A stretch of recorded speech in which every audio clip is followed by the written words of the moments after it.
Hey everybody, Artemidoris here with So Wizard Podcast. Welcome back to Direct Focus. We're following the directing career of Steven Spielberg. Check our channel for past episodes you may have missed. And of course, be sure to check out SoWizardPodcast.com. The time has come. It's 1975 and the cinematic landscape has changed. Spielberg's career has changed along with it. Jaws hit theaters in wide release. There is a creature alive today who has survived millions of years of evolution without change, without passion, and without logic. It lives to kill. A mindless eating machine. It will attack and devour anything. It is as if God created the devil and gave him jaws.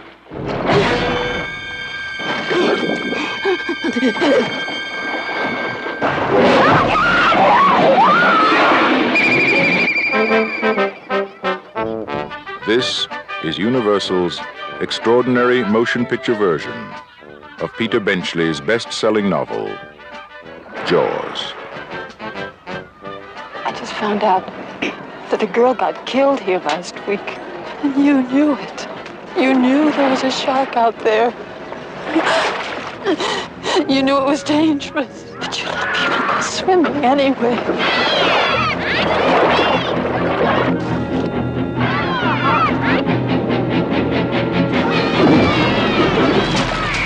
you see that?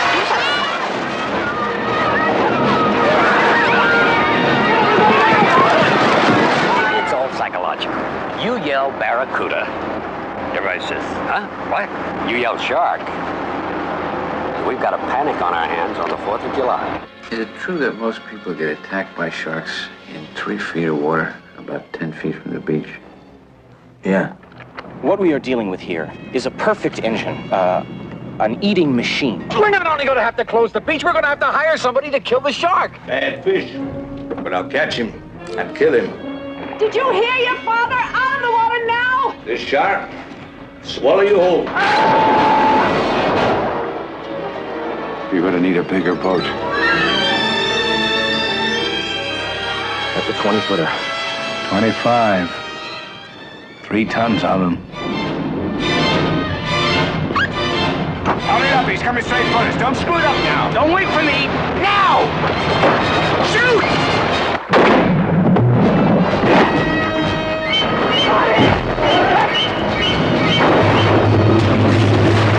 What's the tail?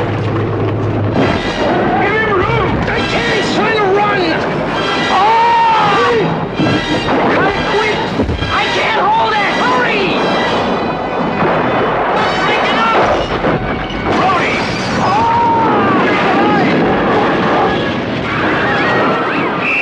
Everybody out of the water! None of man's fantasies of evil can compare with the reality of Jaws.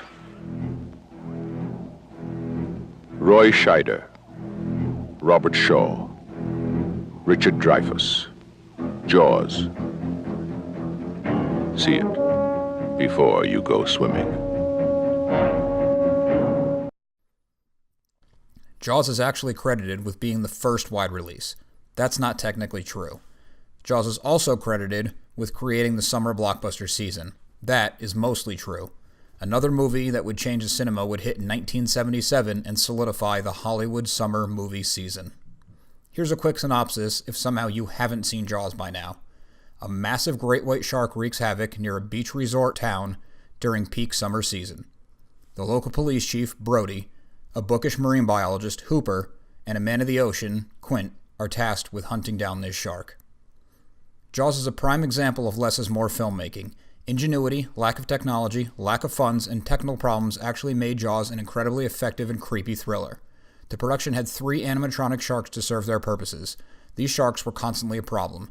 The nickname Bruce was given to all the sharks, reportedly named after Spielberg's lawyer, until Spielberg started calling them the Great White Turd, as they malfunctioned again and again.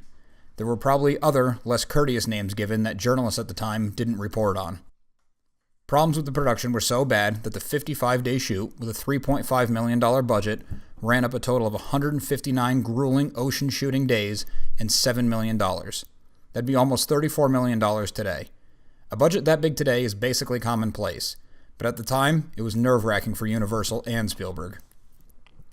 When Jaws came out to 409 theaters, it was one of the widest releases in history. Usually a genre film such as Jaws would be released into the world so that the studio could get the initial hit of money and drop the movie before word of mouth could spread.